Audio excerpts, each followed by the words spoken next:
আসসালামু আলাইকুম।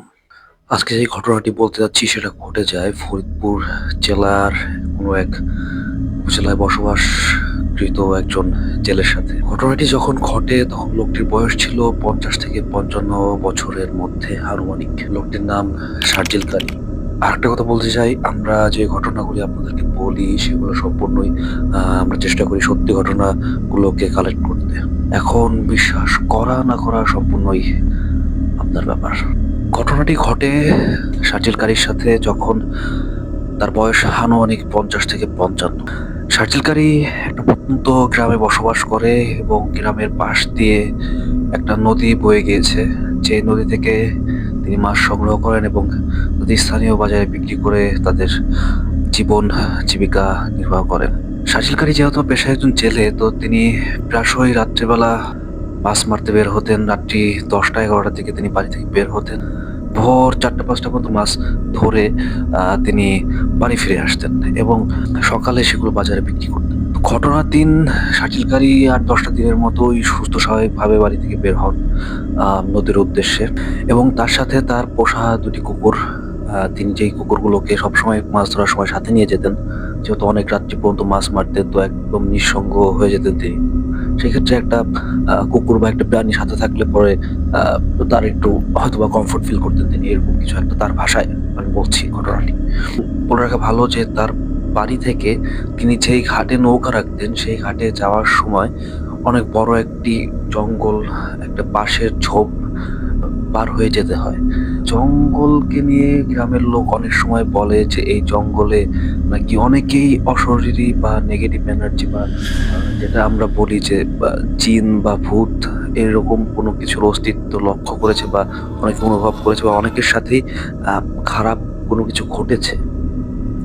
তো শার্জিল কারী কি করেন, যখন এই জঙ্গল পার হয়ে যান বা যখন এই জঙ্গলের কাছাকাছি চলে আসেন, তখন তিনি সূরা কালাম পড়ে শরীর বন্ধ করে তারপর জঙ্গলের ভিতর দিয়ে ওই ঘাটের উদ্দেশ্যে রওনা দেন। এটা প্রতিদিনই তিনি করেন।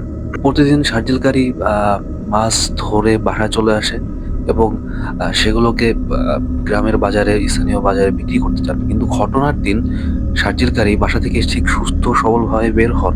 কিন্তু সকাল গড়িয়ে দুপুর হয়ে যাচ্ছিল, বাসায় আর ফিরছিল না। তো পরিবারের লোকজনের চিন্তা হয় এবং তারা শার্জিল কারীকে খোঁজার উদ্দেশ্যে বেরিয়ে যায়। তার বাড়ি থেকে ওই ঘাটে যাওয়ার আগে বনটা পার হয়ে যেতে হয়। তো তারা ১ম এ বনের ভিতরে খোঁজার চেষ্টা করে। যেহেতু সবাই বলে যে ওই বনের ভিতরে হয়তো কোনো অপশক্তি বা কোনো কিছু আছে। তো সেই ক্ষেত্রে সবাই তার পরিবারের লোকজন তাকে বনের ভিতরে খোঁজে। বনের ভিতরে খোঁজার এক পর্যায়ে শার্জিল কারীকে পাওয়া যায় বড় একটি গাছের গুড়ির কাছে। তিনি পড়েছিলেন অচেতন অবস্থায় এবং তার শরীরে অসংখ্য দাগ। কেউ যেন তাকে বড় বড় নখ দিয়ে আছড়ে দিয়েছে এরকম মনে হচ্ছে। তিনি সেন্সলেস অবস্থায় ছিলেন এখানে। তো তার পরিবারের লোকজন তাকে বাসায় নিয়ে স্থানীয় একজন ইমামকে দিয়ে ঝাড়ফুঁক করান, যেহেতু তার অবস্থা খুবই খারাপ ছিল। তো সেই ক্ষেত্রে তাকে হসপিটালেও ভর্তি করেন এবং তিনি আস্তে আস্তে জ্ঞান ফিরে আসে তার। তার জ্ঞান ফিরে আসার পরে তিনি জানায় যে তিনি যখন মাছ ধরে বাড়ি ফিরছিলেন, ওই বনের কাছাকাছি আসার পরেই তার শরীরটা কেমন যেন ভার হয়ে আসে। তো এরপর তিনি অজ্ঞান হয়ে যান আর তারপর দিন তাকে তার পরিবারের সদস্যরা খুঁজে পায়। এটাই তিনি জানা। তার এর মধ্যে আর কি হয়েছে, কি আহ ঘটেছে এগুলা তার স্মরণ ছিল না। তিনি সজ্ঞানে আসার পর তিনি জানতে চান যে তার কুকুরগুলো কোথায়, কিন্তু তার পরিবারের সদস্যরা জানায় যে তার কুকুরগুলোকে তার আশেপাশে কোথাও খুঁজে পাওয়া যায়নি এবং তিনি এই ঘটনার ২-১ দিন পর পুরোপুরি সুস্থ হয়ে ওঠেন। হসপিটাল থেকে তাকে বাড়িতে আনা হয়। বাড়িতে আনার পর তিনি স্বাভাবিকভাবেই আচরণ করছিলেন এবং তার আচরণে কোনো অস্বাভাবিকতা ছিল না। এই বাড়িতে আনার ১ থেকে ২ দিন পর হঠাৎ করেই একদিন সন্ধ্যাবেলা শার্জিল কারীর স্ত্রী লক্ষ্য করেন তার আচরণে কেমন যেন একটা অদ্ভুত পার্থক্য লক্ষ্য করা যায় যে তিনি আহ খাচ্ছেন কেমন একটা বিচ্ছিরি ভাবে তিনি ভাতগুলোকে খাচ্ছেন। কথা বলছেন যেন মনে হচ্ছে তার গলাটা একদম ভারী এবং তার মুখের দিকে তাকিয়ে শার্জিল কারীর স্ত্রী গাও কেমন যেন থমথম করে ওঠে, শিউরে ওঠে। সন্ধ্যার পরে এই ঘটনার আরো তীব্র হতে থাকে, তার আচরণ আরো তীব্র হতে থাকে। সে সবকিছু ভেঙে চুরে ফেলেন এবং মুখ দিয়ে বলতে থাকেন যে আমি আইছি, আমি কাউরে ছাড়বো না, আমি সবাইরে মেরে ফেলবো। ঠিক এই ভাষায় বলতে থাকেন যে আমি সব শেষ করে দেবো। এরপরে শার্জিলকারী স্ত্রী ভয় পেয়ে তাদের বড় ছেলে, যার বয়স ছিল আনুমানিক 21 বছর, তাকে ডেকে নিয়ে আসে শার্জিলকারীর ঘরে এবং সে এসে দেখে শার্জিলকারী ঘরের এক কোনায় বসে নিচের দিকে মাথা দিয়ে রয়েছে এবং তার মুখ থেকে একটা গুনগানোর আওয়াজ বের হচ্ছে।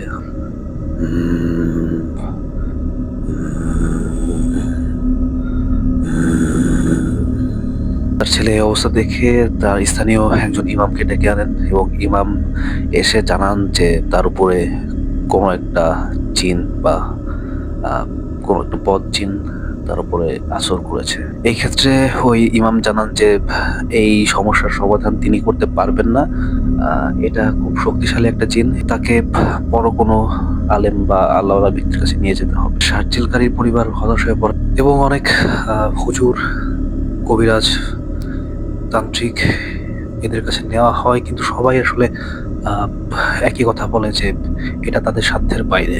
তো ইতিমধ্যে শার্জিলকারী আস্তে আস্তে অনেক বেশি দুর্বল হয়ে পড়েন, কারণ ওই জিন যখন শার্জিলকারীর উপর ভর করতো বা শার্জিলকারীকে যখন বশে নিয়ে নিত, তখন শার্জিলকারীকে দিয়েই তার নিজের শরীরের উপরে আঘাত করত। কয়েকবার এমনও হয়েছে যে শার্জিলকারী নিজের হাতে শিরা কাটার চেষ্টা করেছে। যেহেতু এই জিন শার্জিলকারীকে দিয়ে নিজের শরীরকে আঘাত করানোর চেষ্টা করে বা শার্জিলকারীকে মেরে ফেলার চেষ্টাও করেছে, তো এই কারণে তার বড় ছেলে তার পাশে সবসময় থাকে, রাত্রেবেলা তার সাথে ঘুমায়। তো একদিন এরকম হয়েছে যে তার বড় ছেলেকে মাঝরাতে শার্জিলকারী গলা চেপে ধরেছে, যখন আর কি ওই জিনটা তাকে বশ করে নিয়েছিল বা ওই জিনই তার বড় ছেলেকে মারার চেষ্টা করেছে তাকে দিয়ে। তো এটা ঘটার পরে শার্জিলকারী খুবই ভেঙে পড়ে।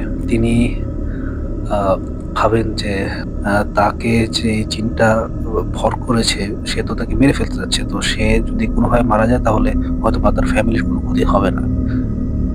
এরপর তিনি একদিন জুমার নামাজ পড়ে তার বাসায় গিয়ে একটা ঘর আটকে বসে এবং তিনি সবসময় উপলব্ধি করতে পারতো যে ওই জিনটা যদিও তাকে বশে না রাখতো বা তার উপর ভর না করতো, তাও তার আশপাশেই থাকতো।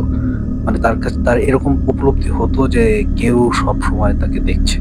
তো তিনি ওই ঘরে গিয়ে বসে প্রথমে সালাম দেয় এবং বলে যে আমি জানি যে আপনি এখানেই আছেন, আমার আশেপাশে আছেন, তো আমি আপনার সাথে কিছু কথা বলতে চাই, আপনি আমার সামনে দৃশ্যমান হন। এরকম বলার পরে জিনটা এই প্রথম তার সামনে দৃশ্যমান হয়। শার্জিলকারীর কথা মতে জিনটা আলেমের বেশ ধরে আসে, সাদা জুব্বা, মুখে দাড়ি, একজন সুঠাম দেহী মানুষ, এরকম একটা বেশ ধরে আসে এবং শার্জিলকারী তাকে সালাম দেয় এবং সে সালামে উত্তর দেয়। তাকে জিজ্ঞেস করে শার্জিলকারী যে ভাই, আমি তো আপনার কোনো ক্ষতি করি নাই, তাহলে আপনি আমার সাথে এমন কেন করতেছেন? তখন জিনটা বলে যে তুমি আমার সাথে এমন কিছুই করেছো যেটা আমি তোমার সাথে করব বা যেটা আমি তোমার সাথে করতে চাই। তখন শার্জিলকারী বলে যে আপনি সেদিন আমাকে দিয়ে আমার ছেলেকে হত্যার চেষ্টা করেছেন, তো আপনি যদি চান আমাকে মেরে ফেলেন, কিন্তু আমার পরিবারের কোনো ক্ষতি আপনি করেন না। তো এই ক্ষেত্রে জিনটা জানায় যে তিনি শুধু তাকে টর্চার করছে, কিন্তু তার মূল ক্ষতিটা করতে চায় তার সন্তানদেরকে। কারণ হিসেবে জিন বলে যে শার্জিলকারী তার একটা ছোট ভাইকে মেরে ফেলেছে।